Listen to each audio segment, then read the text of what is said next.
آیت نمبر 63، سورہ بقرہ کی آیت نمبر 63۔ اعوذ باللہ من الشیطان الرجیم، بسم اللہ الرحمن الرحیم۔ وَإِذْ أَخَذْنَا مِيثَاقَكُمْ وَرَفَعْنَا فَوْقَكُمُ الطُّورَ خُذُوا مَا آتَيْنَاكُمْ بِقُوَّةٍ وَاذْكُرُوا مَا فِيهِ لَعَلَّكُمْ تَتَّقُونَ ثُمَّ تَوَلَّيْتُمْ مِنْ بَعْدِ ذَلِكَ فَلَوْلَا فَضْلُ اللَّهِ عَلَيْكُمْ وَرَحْمَتُهُ لَكُنْتُمْ مِنَ الْخَاسِرِينَ وَلَقَدْ عَلِمْتُمُ الَّذِينَ اعْتَدَوْا مِنْكُمْ فِي السَّبْتِ فَقُلْنَا لَهُمْ كُونُوا قِرَدَةً خَاسِئِينَ فَجَعَلْنَاهَا نَكَالًا لِمَا بَيْنَ يَدَيْهَا وَمَا خَلْفَهَا وَمَوْعِظَةً لِلْمُتَّقِينَ وَإِذْ قَالَ مُوسَى لِقَوْمِهِ إِنَّ اللَّهَ يَأْمُرُكُمْ أَن تَذْبَحُوا بَقَرَةً قَالُوا أَتَتَّخِذُنَا هُزُوًا قَالَ أَعُوذُ بِاللَّهِ أَنْ أَكُونَ مِنَ الْجَاهِلِينَ قَالُوا ادْعُ لَنَا رَبَّكَ يُبَيِّن لَّنَا مَا هِيَ قال إنه يقول إنها بقرة لا فارض ولا بكر عوان بين ذلك فافعلوا ما تؤمرون قالوا ادع لنا ربك يبين لنا ما لونها قال إنه يقول إنها بقرة صفراء فاقع لونها تسر الناظرين قالوا ادع لنا ربك يبين لنا ما هي إن البقرة تشابه علينا وإنا إن شاء الله لمهتدون قال إنه يقول إنها بقرة لا ذلول تثير الأرض ولا تسقي الحرث مسلمة لا شية فيها قالوا الآن جئت بالحق فذبحوها وما كادوا يفعلون۔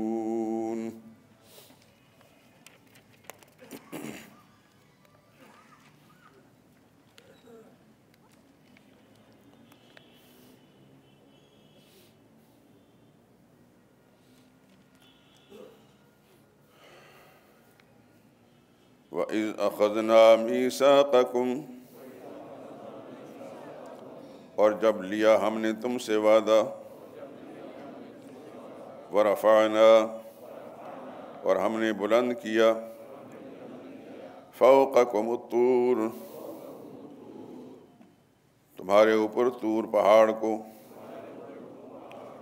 خذو، پکڑو، ما آتیناکم،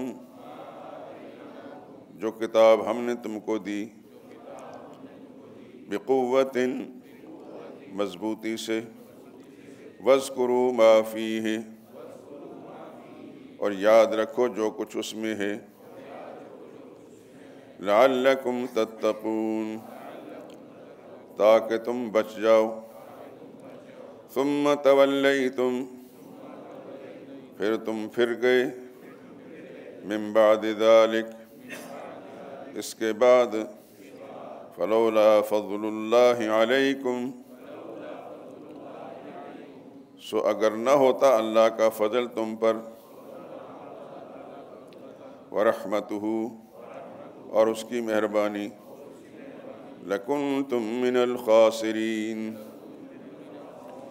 تو یقیناً تم تباہ ہو جاتے۔ وَلَقَدْ عَلِمْتُمُ الَّذِينَ، یقیناً تم جان چکے ہیں ان لوگوں کو، اعتدوا منکم، جن نے زیادتی کی تھی تم میں سے، فی السبت، ہفتہ کے دن میں، فقلنا لہم، تو ہم نے کہا ان سے، کونوا قردۃ خاسئین، ہو جاؤ ذلیل بندر، فجعلناہا، پھر کیا ہم نے اس واقعے کو، نکالا لما بین یدیہا، عبرت کا سامان ان لوگوں کے لیے جو وہاں پر موجود تھے، وما خلفہم، اور جو پیچھے آنے والے تھے، وموعظۃ للمتقین، اور نصیحت کا سامان تھا ڈرنے والوں کے لیے۔ وَإِذْ قَالَ مُوسَىٰ لِقَوْمِهِ، اور جب فرمایا موسیٰ علیہ السلام نے اپنی قوم سے، إِنَّ اللَّهَ يَأْمُرُكُمْ، یقیناً اللہ تم کو حکم دیتا ہے، أَن تَذْبَحُوا بَقَرَةً، کہ ذبح کرو ایک گائے۔ قالوا، وہ کہنے لگے، أَتَتَّخِذُنَا هُزُوًا، کیا آپ ہمارا مذاق اڑاتے ہیں؟ قال، موسیٰ علیہ السلام نے فرمایا، اعوذ باللہ، اللہ کی پناہ، ان اکون من الجاہلین، کہ میں جاہلوں میں سے ہو جاؤں۔ قالوا ادع لنا، کہنے لگے دعا کریں ہمارے لیے، ربک، اپنے رب سے، یبین لنا، کہ بتا دے ہم کو، ما ہی، وہ گائے کیسی ہے۔ قال، فرمایا موسیٰ علیہ السلام نے، انہ یقول، وہ فرماتا ہے، انہا بقرۃ، وہ ایک گائے ہے، لا فارض، نہ تو بوڑھی ہے، ولا بکر، اور نہ بالکل نوجوان ہے، عوان بین ذالک، اس بڑھاپے اور جوانی کے درمیان میں ہے۔ فافعلوا، اب کر ڈالو، ما تؤمرون، جو تم کو حکم ملا ہے۔ قالوا ادع لنا، کہنے لگے دعا کر ہمارے لیے، ربک، اپنے رب سے، یبین لنا، کہ بتا دے ہم کو، ما لونہا، کیسا ہے رنگ اس گائے کا۔ قال، فرمایا، انہ یقول، وہ اللہ فرماتے ہیں، انہا بقرۃ، وہ ایک گائے ہے، صفراء، زرد رنگ کی، فاقع لونہا، بہت گہرا ہے اس کا رنگ، تسر الناظرین، خوش آتا ہے دیکھنے والوں کو۔ قالوا ادع لنا، کہنے لگے دعا کر ہمارے لیے، ربک، اپنے رب سے، یبین لنا، بتا دے ہم کو، ما ہی، کس قسم کی ہے وہ گائے۔ ان البقرہ، کیونکہ یہ گائے، تشابہ علینا، مشابہت میں پڑ چکے ہیں ہم اس کے معاملے میں، وَإِنَّا، اور ہم انشاء اللہ، اللہ نے چاہا، لمہتدون، ضرور راہ پا لیں گے۔ قال، فرمایا موسیٰ علیہ السلام نے، انہ یقول، وہ اللہ فرماتا ہے، انہا بقرۃ، وہ ایک گائے ہے، لا ذلول، نہ تو زیادہ محنت کرنے والی ہے، تثیر الارض، جس نے زمین کو جوتا ہو، ولا تسقی الحرث، اور نہ پانی دیتی ہے کھیتی کو، مسلمۃ، بے عیب ہے، لا شیۃ فیہا، کوئی داغ نہیں اس میں۔ قالوا، وہ بولے، الآن جئت بالحق، اب آپ ٹھیک بات لائے ہیں۔ فذبحوها، پھر اس گائے کو ذبح کیا انہوں نے۔ وما کادوا یفعلون، وہ لگتے نہ تھے کہ وہ ایسا کریں گے۔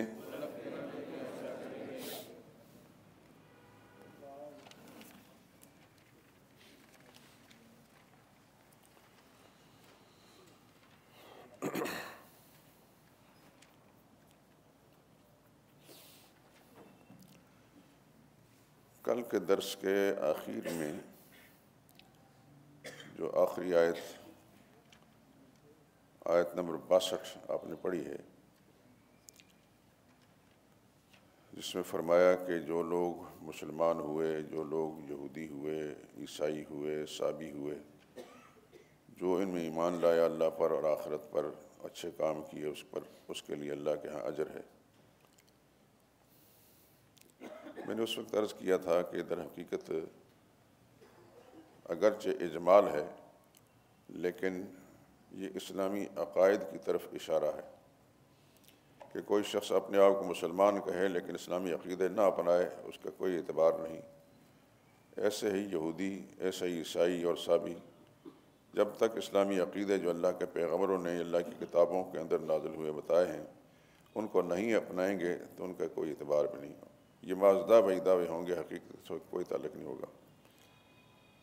میں چاہتا ہوں کہ قرآن کریم کے دوسرے مقام سے تھوڑی سی اس کی تفصیل عرض کر دوں۔ صفحہ 128 نکالیں۔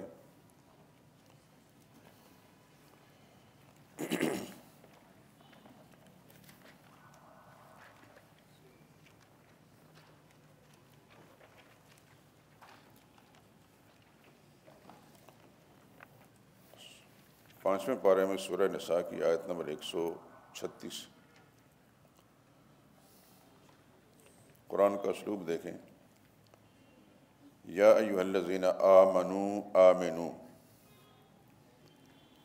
اے ایمان والو ایمان لاؤ۔ ایمان والوں سے مراد ایمان کا دعویٰ کرنے والے، کہ اگر وہ پہلے سچا ایمان لا چکے ہیں دوبارہ ایمان کا مطالبہ کرنے کا کیا مطلب؟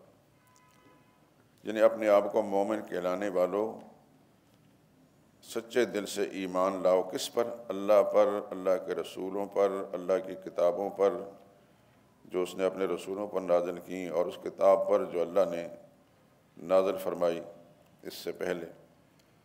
وَمَن یکفر باللہ، اور جو انکار کرے اللہ کا اور خدا کا، فرشتوں کا، کتابوں کا، رسولوں کا، آخرت کے دن پر، فقد ضل ضلالا بعیدا، وہ بہک گیا، دور گمراہی میں جا پڑا۔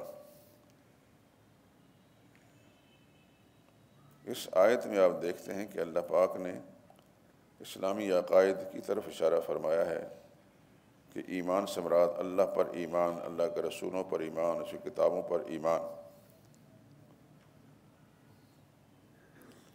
پھر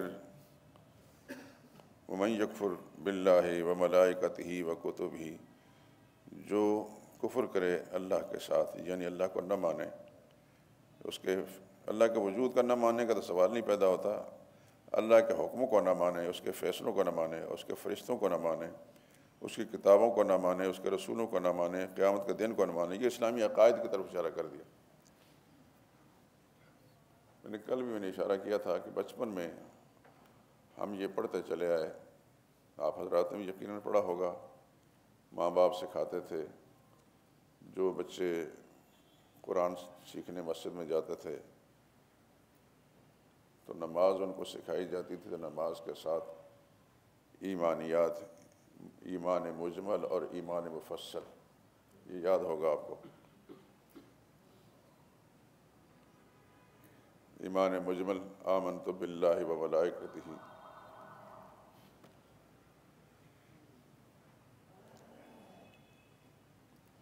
آمنت باللہ کما ہوا باسمائہ وصفاتہ وقبلت جمیع احکامہ اقرار باللسان وتصدیق بالقلب۔ اللہ پر ایمان لایا میں جیسا اللہ تعالیٰ اپنی ذات و صفات میں ہے، اور میں نے اس کے سارے احکام کو قبول کر دیا۔ میں زبان سے اقرار کرتا ہوں، دل سے اس کو مانتا ہوں، یہ ایمان مجمل ہے۔ اور ایمان مفصل کے الفاظ یہ تھا آمنت باللہ وملائکتہ وکتبہ ورسلہ والیوم الآخر والقدر خیرہ وشرہ من اللہ تعالی والبعث بعد الموت۔ میں ایمان لایا اللہ پر، اس کی فرشتوں پر، اس کی کتابوں پر، اس کے رسولوں پر، آخرت کے دن پر، اور میں ایمان لایا اس بات پر کہ خیر اور شر کے فیصلے سب اللہ کی طرف سے ہیں، اور میں ایمان لایا اس بات پر کہ موت کے بعد دوبارہ زندہ ہونا اور حساب و کتاب ہوگا۔ یہ ایمان مفصل کی عبارت ہے جس کا میں نے آپ کو ترجمہ سنا دیا۔ تو یہ جو کچھ بھی ان عبارتوں کے اندر ہے یہ قرآن کریم سے اخذ کیا ہے۔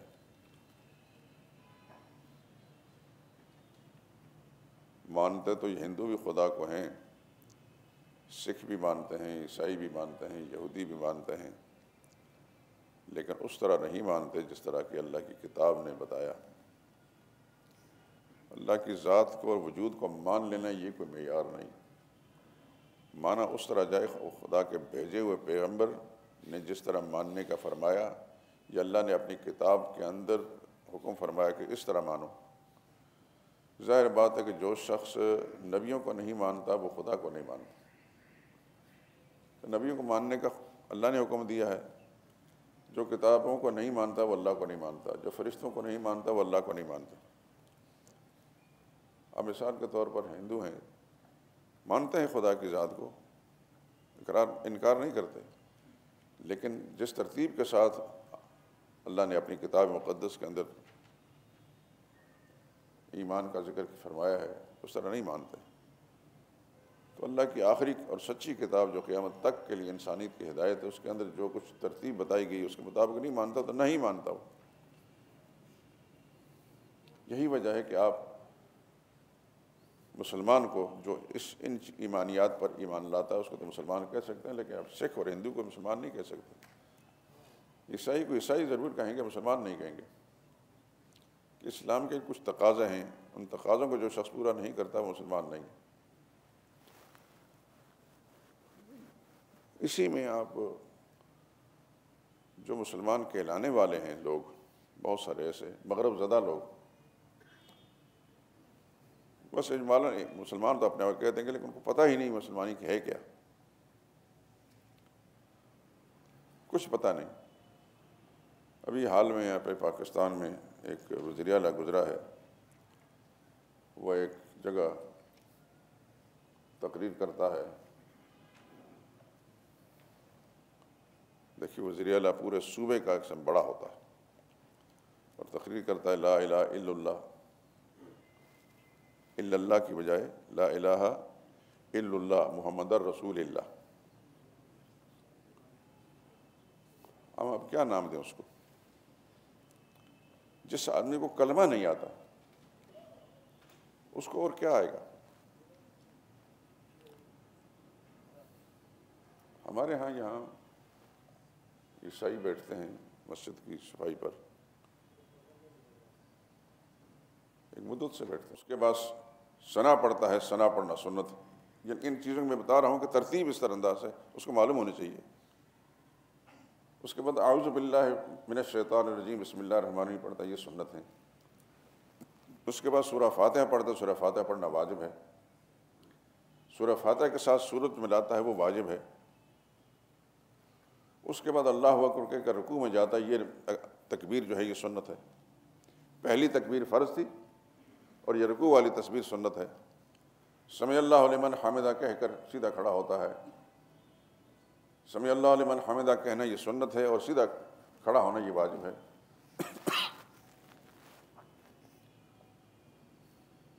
رکوع کی تسبیحات سنت ہیں، پڑھ لے تو تب رکوع صحیح ہے۔ خدا نخواستہ کوئی نہیں پڑھ سکا لیکن رکوع اس نے کیا، جھکا ہے، تو رکوع کرنا فرض ہے، فرض اس نے پورا کر لیا، نماز ہو گئی۔ پھر اللہ اکبر کہہ کر وہ سجدے میں جاتا ہے، یہ تکبیر بھی سنت ہے۔ سجدہ کرنا فرض ہے۔ سجدہ کہتے ہیں زمین پر اپنی پیشانی اور ناک کو رکھنے، اور سجدے کی جو تسبیحات ہیں وہ بھی سنت ہیں، 1 پڑھے، 2 پڑھے، 3 پڑھے، 4 پڑھے، 5، اکیلا ہے تو جتنی چاہے پڑھ لے، امام ہے تو 4-5 سے زیادہ نہ پڑھے، کیونکہ اس پر ذمہ داری سارے مقتدیوں کی ہے۔ کم از کم اس کی مقدار 3 تسبیحات ہیں، زیادہ سے زیادہ عام آدمی کے لیے 9 ہیں، اور اس سے زیادہ بھی پڑھ لے، اگر تنہا پڑھ رہا ہے تو جتنی چاہے پڑھ لے۔ تسبیحات سجدے کی ہوں یا رکوع کی، یہ سنت ہیں۔ 2 سجدوں کے درمیان بیٹھنا واجب ہے، لیکن کیا عام نمازیوں کو پتہ ہے کہ میں کیا کر رہا ہوں؟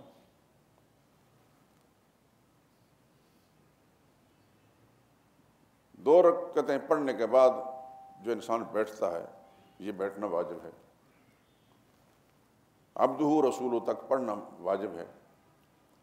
اگر 2 رکعت کی نماز ہے، اس کے بعد درود پاک پڑھے گا، اللہم صلی علی محمد وعلی آل محمد، یہ سنت ہے۔ درود پاک کے بعد اگر دعائیں پڑھتا ہے، وہ مستحبات میں سے ہیں۔ اکیلا ہے تو جتنی چاہیں دعائیں پڑھیں، لیکن ہوں گی قرآن اور حدیث کی، اپنی زبان سے گھڑ کر نہیں، جتنی چاہے پڑھ سکتا ہے، لیکن امام کو اجازت نہیں۔ امام صرف درود پاک پڑھ کر مختصر دعا پڑھ کر سلام پھیر لے۔ سلام پھیرنا واجب ہے۔ یہ میں نے ایک خاکہ آپ حضرات کے سامنے عرض کر دیا ہے کہ عام جو مسلمان کہلانے والے ہیں ان کو پتہ ہے کہ کیا فرض ہے اور کیا واجب ہے اور کیا سنت اور کیا مستحبات ہے۔ دعوے تو اتنے بڑے بڑے کریں گے جیسا سارا پاکستان انہوں نے اپنے کندھے پر اٹھایا ہوا، لیکن پتہ کسی چیز کا ہے نہیں۔ بڑے بڑے دعوے دار، ہم نے یہ پڑھا ہے تو وہ پڑھا، یہ گریجویٹ ہے، یہ گریجویشن کی ہوئی ہے، یہ ہے وہ۔ اس گریجویٹ کو یہ پتہ نہیں کہ ایک مسلمانی کے لیے، مسلمان ہونے کے لیے کیا چیز ضروری ہے، وہ کلمہ نہیں پڑھ سکتا۔ اور آپ حضرات کے علم میں ہوگا، ہمارے پاکستان شریف کے گزشتہ پیوستہ 3-4 آگے پیچھے حکومتیں گزری ہیں، ان کی وفاقی کابینہ کا اجلاس ہوتا ہے تو اجلاس شروع کرنے سے پہلے ایک وزیر کو کہا جاتا ہے کہ تلاوت کر، وہ سورہ اخلاص نہیں پڑھ سکتا۔ آپ کو یقین یاد ہوگا، مجھے اچھی طرح یاد ہے، جیسا کہ اس وقت میرے سامنے ایک چیز ہوئی، کیونکہ انسان کو اچھی چیز بھی یاد رہتی ہے اور بری چیز بھی یاد رہتی، اور مجھے اس لیے یاد ہے کہ مجھے تکلیف ہے کہ میں اس ملک میں رہتا ہوں، میں اپنے آپ مسلمان کہتا ہوں، اور یہ مانتا ہوں کہ پاکستان اسلام کے نام پر بنایا گیا تھا، یعنی مسلمانوں نے قربانی اسلام کے نام پر دی تھی، لیڈروں کے لیے نہیں۔ یہ الگ بات ہے کہ لیڈروں نے فراڈ کیا تھا، مسلمانوں نے قربانیاں دیں، بہت زیادہ جائیداد کی قربانیاں دیں، افراد کی قربانیاں بھی دیں۔ تو اس ملک کے اندر مرکزی حکومت کا ایک وزیر جو ہے سورہ اخلاص نہیں پڑھ سکتا، جبکہ آپ دیہاتوں میں چلے جائیں، صاف بھیڑ بکری چرانے والے یہ زمیندار ٹائپ کے لوگ، کچھ بھی انہوں نے نہیں پڑھا، اسکول کی دیوار بھی نہیں دیکھی، لیکن مسلمانوں نے تو سورہ اخلاص ضرور ان کو یاد ہوگی۔ کیوں میں اپنی بچپن کی بات یاد کر رہا ہوں نا، ہم چھوٹے چھوٹے جب اسکول پڑھتے تھے، ہمارے علاقے میں اس وقت سڑکیں نہیں تھیں، بہت پیدل چلنا، بلا مبالغہ اتنا ضرور چلتے تھے یہاں سے امامیہ کالونی تک، اس سے بھی زیادہ جانا اور آنا، شام کو مغرب کی نماز کے آگے پیچھے گھر پہنچتے تھے بستے کندھے پر اٹھائے ہوئے، نہ وہاں کوئی دکان تھی کہ وہاں سے کچھ لے کر کھائیں، بس صبح گھر سے جو ناشتہ کیا واپس آ کر مغرب کے بعد کھانا۔ خیر، لیکن میں بتا رہا ہوں کہ اس زمانے کے اندر جو لوگ کچھ نہیں پڑھتے تھے، نہ انہوں نے دینی تعلیم حاصل کی تھی نہ دنیاوی تعلیم حاصل کی تھی، نماز وہ پڑھتے تھے سورہ اخلاص صحیح پڑھتے تھے، ان کو اور صورتیں نہیں آتی، سورہ اخلاص ہی ہر رکعت میں پڑھتے تھے، لیکن وہ صحیح ان کو یاد تھی۔ یہاں وفاقی وزیر ہے، سورہ اخلاص نہیں پڑھ سکتا۔ قیاس کن سے گلستان من بہار مرا، واہ ناکامی متائے کارواں جاتا رہا، کارواں کا دل سے احساس زیاں جاتا رہا، مر کر خدا کے سامنے بھی جانا ہی ہے، جواب دہ ہونا پڑے گا۔ تو اسلامی عقائد جو ہیں یہ بنیادیں اسلام کی، اس پہ اللہ پر ایمان ہے، فرشتوں پر ایمان ہے، کتابوں پر ایمان ہے، رسولوں پر ایمان ہے، قیامت کے دن پر ایمان ہے، خیر و شر کے تقدیر پر ایمان ہے، مرنے کے بعد دوبارہ اٹھ جانے پر ایمان۔ یہ چیزیں ایمانیات کی بنیادیں ہیں۔ اگر کسی شخص کا اس کے مطابق عقیدہ نہیں تو اس کا عقیدہ ٹھیک نہیں ہے۔ یاد رکھیں کہ ہزاروں نمازیں، لاکھوں نمازیں جو ہیں، یا روزے یا زکوٰۃیں یا صدقہ اور خیرات اور حج اور عمرے، یہ اس عقیدے کی صحت پر موقوف ہیں۔ عقیدہ ٹھیک ہے تو یہ سب ٹھیک ہیں، عقیدہ ٹھیک نہیں تو کچھ بھی نہیں۔ اس لیے میں نے کل چونکہ اس مقام پر یہ آیت مختصر سی آئی تھی تو سب میں نے مختصر عرض کر دیا تھا، لیکن دل میں آیا کہ میں یہ قرآن کے دوسرے مقام سے یہ آیتیں آپ کے سامنے رکھ لوں گا۔ قرآن کریم کے اندر باقاعدہ ان سب ایمانیات کا ذکر ہے۔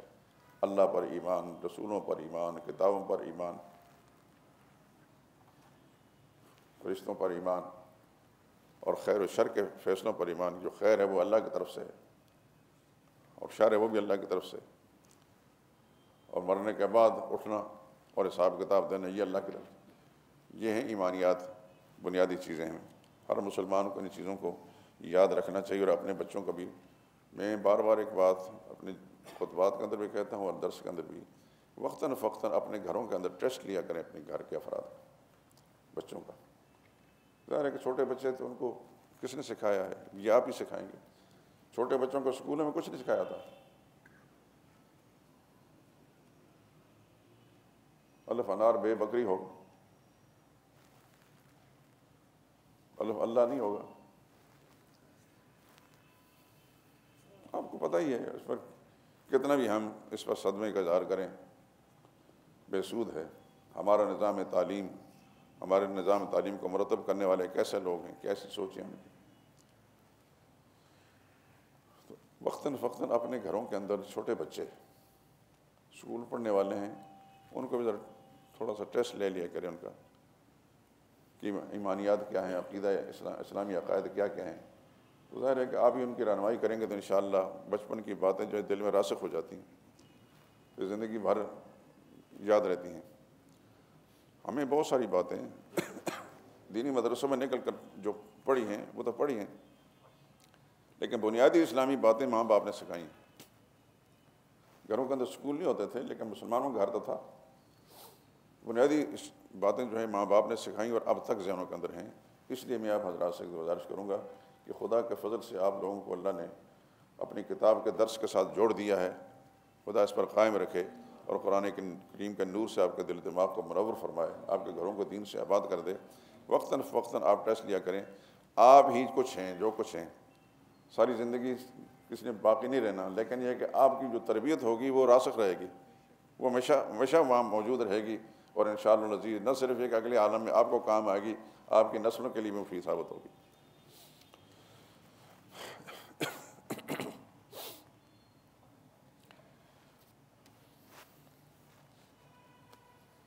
پچھلی آیات کے اندر آپ نے سنا کہ بنی اسرائیل کی کچھ خباستیں اور ان کے حکم و دولیاں جو ہیں ان کا ذکر کیا گیا۔ یہ آیتیں آج جو آپ پڑھ رہے ہیں، ان میں نبی کریم صلی اللہ علیہ وسلم کے زمانے کے جو بنی اسرائیل تھے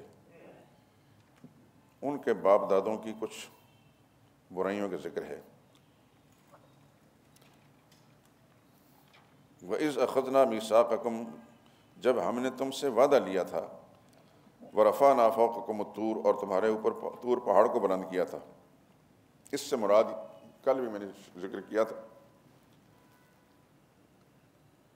کہ جب حضرت موسیٰ علیہ السلام طور پہاڑ پر تورات لینے گئے اور اپنے پیچھے اپنے بڑے بھائی حضرت ہارون علیہ السلام کو چھوڑ کر گئے کہ یہ جو بنی اسرائیل ہے ان کی نگرانی کرنا، ذرا ان کی رہنمائی کرنا، یہ غلط کام نہ کریں۔ اور 40 راتوں کا وعدہ تھا حضرت موسیٰ علیہ السلام کے ساتھ، 40 راتیں انہوں نے طور پہاڑ پر گزارنی۔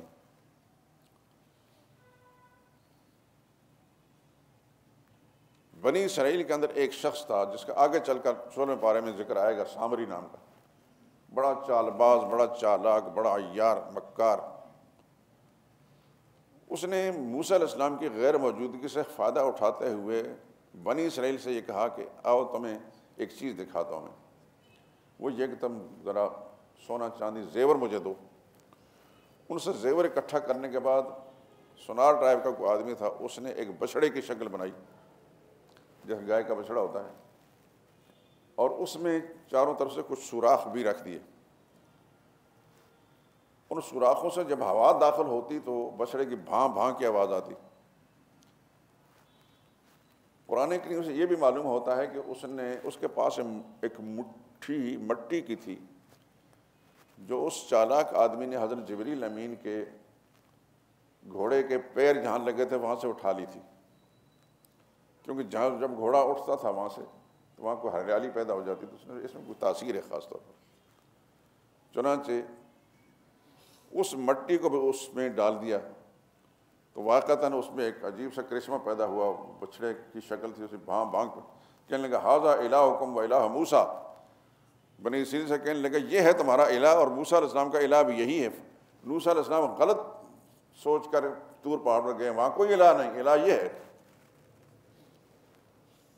تو اللہ تعالیٰ نے طور پہاڑ پر موسیٰ علیہ السلام کو وحی کے ذریعے بتا دیا کہ اضلہم السامری، آپ کی قوم کو سامری نے گمراہ کر دیا۔ حضرت موسیٰ علیہ السلام وہاں سے بہت رنجیدہ افسردہ آئے، تورات کی تختیاں ہاتھ میں تھیں۔ پہنچتے ہی موسیٰ علیہ السلام نے تختیاں ایک سائڈ پر رکھی اور اپنے بڑے بھائی حضرت ہارون علیہ السلام کے سر کے بال اور داڑھی کے بال پکڑ کے کھینچنا شروع کر دیے کہ میں نے تم کو اس لیے چھوڑا تھا کہ ان کی رہنمائی کرنا، گمراہ ہونے سے بچانا، اور آپ نے یہ کیا کیا؟ تو حضرت ہارون علیہ السلام نے فرمایا یا ابن ام، اے میری ماں کے بیٹے، ماں شفقتوں کا ایک مرکز ہوتی ہے، ماں کا تذکرہ کر کے شفقت یاد دلائی۔ یا ابن ام، میری ماں کے بچے، لا تاخذ بلحیتی ولا براسی، میری داڑھی بھی نہ پکڑ، میرے سر کے بال بھی۔ میں نے اپنے طور پر سمجھانے میں کوئی کمی باقی نہیں چھوڑی، لیکن سختی اس لیے نہیں کی کہ سختی سے یہ اندیشہ ہو سکتا زیادہ گمراہ ہو جاتے تو آپ آ کر مجھے ملامت کرتے۔ چنانچہ حضرت موسیٰ علیہ السلام کا غصہ ختم ہوا اور پھر اس کے بعد اللہ تعالیٰ سے دعا مانگی، یا اللہ میری کوئی لغزشیں تو اسے معاف فرما، میرے بھائی کی لغزشیں معاف فرما۔ تو خیر قصہ مختصر یہ کہ اس وقت موسیٰ علیہ السلام نے ان کو کہا بدبختو، تم کہتے ہو یہ خدا ہے، یہ خدا نہیں۔ موسیٰ علیہ السلام نے اس بچڑے کو توڑ کر جو اس کو آگ میں ڈالا تو آگ میں جل گیا۔ کہتے خدا سڑتا ہے؟ آؤ میرے ساتھ۔ تم کہتے ہو یہ تورات جو ہے خدا کا کلام نہیں۔ 70 آدمیوں کو لے کر گئے موسیٰ علیہ السلام طور پہاڑ پر۔ وہاں جب گئے انہوں نے اپنے کانوں سے سنا اللہ کا کلام، لیکن بدبخت کہنے لگے کہ ہم لنوں میں لگے حتیٰ نر اللہ جہرتاً، جب تک خدا کو ہم اپنی آنکھوں سے نہ دیکھ لیں اس وقت نہیں مان رہی۔ تو یہ گستاخی جو تھی، اس گستاخی پر پھر اللہ تعالیٰ کی طرف سے ان پر عذاب آیا اور وہ سارے کے سارے ہلاک ہو گئے۔ موسیٰ علیہ السلام نے پھر اللہ سے دعا مانگی، یا اللہ میں واپس جاؤں گا تو سارے کے سارے بدبخت یہ کہیں گے وہ ہمارے آدمی لے کر گئے تو وہ کدھر کیے؟ اللہ کی شان پہ قربان، اللہ تعالیٰ نے پھر ان کو زندگی دی اور پھر وہ وہاں سے واپس گئے۔ تو انہی حکم و دولیوں کا ذکر کریں کہ ہم نے تمہارے اوپر طور پہاڑ کو اٹھایا، مانتے ہو کہ نہیں مانتے؟ چنانچہ اس خوف کی بنا پر طور پہاڑ کو جب ان کو اٹھایا گیا تو اللہ نے فرمایا خذوا ما آتیناکم بقوۃ، پکڑو اس کتاب کو جو تمہیں اللہ کی طرف سے دی گئی، مضبوطی سے پکڑو، واذکروا ما فیہ، اور یاد رکھو ان احکام کو جو اس کے اندر موجود ہیں، لعلکم تتقون، تاکہ تم بچ جاؤ۔ ثم تولیتم، پھر تم بپھر گئے، من بعد ذلک، اس کے بعد، فلولا فضل اللہ علیکم، اگر اللہ کا فضل تم پر نہ ہوتا، اس کی مہربانی، لکنتم من الخاسرین، تو تم سب کے سب تباہ ہو چکے ہوتے۔ وَلَقَدْ عَلِمْتُمُ الَّذِينَ اعْتَدَوْا مِنْكُمْ فِي السَّبْتِ، اس دوسرے واقعے کا ذکر آپ کو ذکر کیا تھا میں نے کہ بنی اسرائیل کو ایک دفعہ حکم دیا کہ ملک شام تمہارا ہے، عمالقہ قوم اس کے اوپر مسلط ہوئی ہے، اس کو جا کر آزاد کرو۔ جب انہوں نے دیکھا کہ عمالقہ تو بڑے مضبوط قسم کے لوگ ہیں، تو یہ بڑے بزدلی، یہ دودھ پینے والے مجنو تھے، خون دینے والے نہیں۔ انہوں نے کہا ہم تو ان کا مقابلہ نہیں کر سکتے۔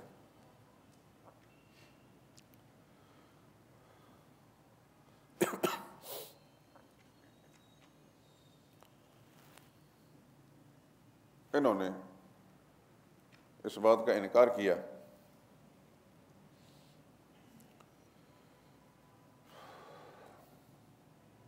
اللہ تعالیٰ نے طور پہاڑ ان پر معلق کر کے کہ مانتے ہو کہ نہیں مانتے؟ تو جان کے خوف جب ان کو آئے تو پھر انہوں نے مانا، لیکن خوہ بدرہ بہانہ بسیار آپ جانتے ہیں، قرآن کریم مختلف انداز سے بیان کر رہا ہے کہ فلاں موقع پر حکم عدولی کی، فلاں موقع پر انہوں نے بدماشی کی، فلاں خباثت، فلاں خباثت، فلاں خباثت۔ کالی کے درس میں آپ پڑھ چکے ہیں کہ انبیاء اکرام کا انہوں نے قتل کیا۔ انہی میں سے ایک طبقے کو جو ہفتے کے دن مچھلی کا شکار کرنے سے روکا گیا تھا، کوئی خاص حکمت تھی اللہ تعالیٰ کی۔ اس دن ہفتہ کے دن مچھلی بہت دریا پر آ جاتی، جس شکار کرتے تھے، اللہ تعالیٰ نے بطور آزمائش کر کے ہفتہ کے دن شکار نہیں کرنا ہے، اس کے آگے پیچھے کرنا ہے۔ تو انہوں نے ہیر پھیر کر کے ہفتے دن شکار نہیں کرتے تھے، لیکن مچھلیاں جمع کرنے کے لیے کوئی نہ کوئی تدبیر کر لی انہوں نے۔ تو اللہ فرماتا ہے وَلَقَدْ عَلِمْتُمْ، تمہیں معلوم ہے، الَّذِينَ اعْتَدَوْا مِنْكُمْ، جنہوں نے زیادتی کی تم میں سے فِي السَّبْتِ، ہفتہ کے دن میں، فَقُلْنَا لَهُمْ كُونُوا قِرَدَةً خَاسِئِينَ، تو پھر ان کی اس خباثت کی بنا پر ہم نے ان کو کہا تم بندر بن جاؤ۔ تو جتنے ان کے جوان تھے سب کے سب اللہ تعالیٰ نے ان کی شکلیں مسخ کر دیں اور بندر بن گئے، بوڑھے جو وہ خنزیر کی شکل بن گئے، لیکن تھوڑے ہی دن تک وہ زندہ رہے، اس کے بعد سارے کے سارے مر گئے، وہ بندر بھی مر گئے اور وہ خنزیر بھی۔ فَجَعَلْنَاهَا نَكَالًا لِمَا بَيْنَ يَدَيْهَا، پھر ہم نے اس واقعے کو عبرت کا سامان بنا دیا ان لوگوں کے لیے جو اس وقت موجود تھے، وَمَا خَلْفَهُمْ، جو پیچھے آنے والے تھے، وَمَوْعِظَةً لِلْمُتَّقِينَ، اور متقین خدا سے ڈرنے والوں کے لیے مستقل ایک نصیحت۔ یہ دوسری خباثت کا ذکر کیا جا رہا ہے۔ وَإِذْ قَالَ مُوسَىٰ لِقَوْمِهِ، موسیٰ علیہ السلام نے اپنی قوم سے فرمایا، إِنَّ اللَّهَ يَأْمُرُكُمْ أَن تَذْبَحُوا بَقَرَةً، اللہ تم کو حکم دیتا ہے کہ تم ایک گائے ذبح کرو۔ تو جس طرح آج آپ ہندوستان میں ہندو کو جو گائے کے پجاری ہیں ان کو گائے ذبح کرنے کہیں تو کتنا ان کو غصہ آئے گا، یا تو لڑیں گے نہیں تو کم از کم ناراض تو ہوں گے۔ تو ان کا ایک طبقہ بدبخت بھی ایسا تھا جو گائے کو پوجتے تھے۔ تو موسیٰ علیہ السلام نے اس گائے کی پرستش سے بچانے کے لیے اللہ کا حکم سنایا ان کو کہ اللہ حکم دیتے ہیں کہ گائے کو ذبح کرو۔ جب ذبح کریں گے اپنے ہاتھ سے تو پھر کبھی عقل تو آ گئی کہ معبود اپنے عبادت گزار کے ہاتھوں سے ذبح نہیں ہوتا۔ اگر یہ گائے معبود ہے تو پھر ذبح کیسے ہو گئی؟ تو اللہ حکم دیتا ہے کہ تم گائے کو ذبح کرو۔ تو یہودی کہنے لگے قالوا اتتخذنا ہزوا، آپ ہمارا مذاق اڑاتے ہیں، یہ تو معبود ہے، یہ ذبح کرنے کے لائق ہوتی ہے۔ موسیٰ علیہ السلام فرمایا اعوذ باللہ ان اکون من الجاہلین، خدا کی پناہ چاہتا ہوں میں جاہل میں سے ہوں، یہ مذاق اڑانا جاہلوں کا کام ہوتا ہے، میری یہ عادت نہیں، میں خدا کا حکم سنا رہا ہوں۔ تو پھر انہوں نے کہا قالوا ادع لنا ربک، بنی اسرائیلی بولے آپ دعا کریں ہمارے لیے اپنے رب سے، یبین لنا، کہ بیان کر دے، بتا دے ہم کو کہ وہ گائے کیسی ہے۔